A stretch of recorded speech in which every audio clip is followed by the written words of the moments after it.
మహర్షి ఇట్లా చెప్పసాగను. ఓ మునిశ్రేష్ఠులారా, ఇంకొక చెప్తున్నాను. వీరుడు పూర్వమున ఉల్కాముకుడు అనేక రాజు కలవాడు. అతడు ఇంద్రియములు కూడా జయించిన వాడు, సత్యవంతుడు. అతడు ప్రతి దినము దేవాలయకు పోవచ్చు బ్రాహ్మణోత్తములకు విశేషముగా ధనమిచ్చి సంతోషపెట్టుచుండెను. అతని భార్య చాలా సౌందర్యవతి, మంచి గుణము కలది.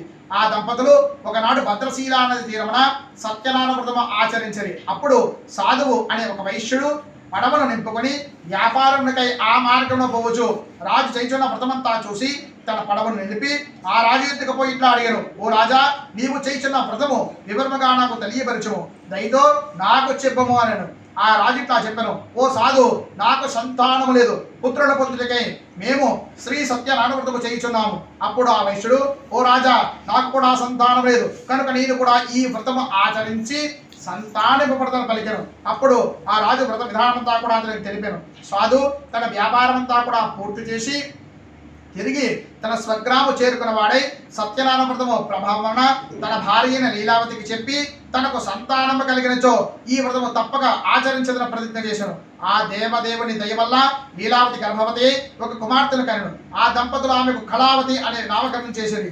ఒకనాడు లీలావతి తన భర్తకు సత్యనారాయణ వ్రతము చేద్దామని గుర్తు చేశాను. అప్పుడు ఆ సాధు, అమ్మాయి వివాహ కాలంలో వ్రతం చేద్దాంలే అని చెప్పి వ్యాపారముకై బయలుదేరి వెళ్ళను. తర్వాత కొంతకాలము కళావతి యుక్త వయసు రాగా సాధు ఒక దూతను తగిన వరుని చూసి తీసుకురమని పంపాను. ఆ దూత కాంచనగరానికి వెళ్ళి యోగ్యుడిని ఒక వైశ్య కుమారుని చూసి తీసుకువచ్చాను.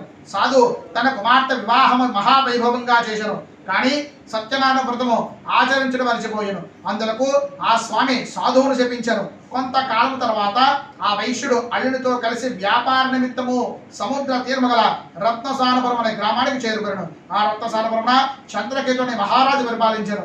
ఆనాడు దొంగలు రాజుగారి కోశాగారం నుండి కొంత ధనమును అపహరించి పారిపోవచ్చు ఆ వర్తకులున్న చోటుకు చేరుకున్నది. రాజభటులు ఆ దొంగలను పట్టుకున్నకు వెతుకుతూ వచ్చినను చూసి ఆ దొంగలు అపహరించిన ధనము వర్తకుల చెంత వదిలి పారిపోయేది. రాజభటుల ధనము అక్కడ నుండి చూసి ఆ వైశ్యులే దొంగలను నిశ్చయించి వారిని రాజు వద్దకు తీసుకుపోయేది. ఆ రాజు వారిని ఇద్దరిని కూడా ఆ కారాగృహ బంధింపును ఆజ్ఞాపించారు. ఆ వైశ్యులు ఎంత ప్రార్థించినా వారి మాట ఎవరూ వినలేదు. ఆ మహారాజు ఆ వర్తకుల పడవ యంద ధనమంతా కూడా తన ఆధీనము చేసుకున్నాడు. సత్యనారాయణ స్వామి శాపం వలన ఆ వైశ్యుడి యొక్క భార్య కుమార్తె అనేక కష్టముల పాలయ్యేవి. వారి గృహమంతా కూడా జనమంతా కూడా చోరులు అపహరించుకుపోయేవి. ఒకనాడు కళావతి ఆకలితో భిక్షమెత్తుకొని తిరుగుచూ ఆ ఒక బ్రాహ్మణోత్తముడిని చేరుకున్నాడు.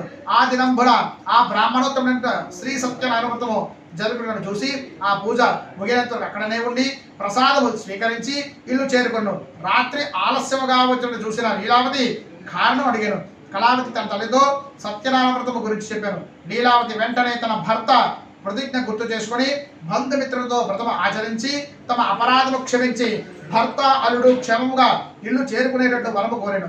సత్యనారాయణ స్వామి సంతోషించి చంద్రకేతు మహారాజుకు కలలో కనిపించి ఆ ఇద్దరు వర్తకులు కూడా కారాగృహం నుండి విడిపించమని ఆనందించారు. వారు నిజమైన దొంగలు కాదని తెలిపారు.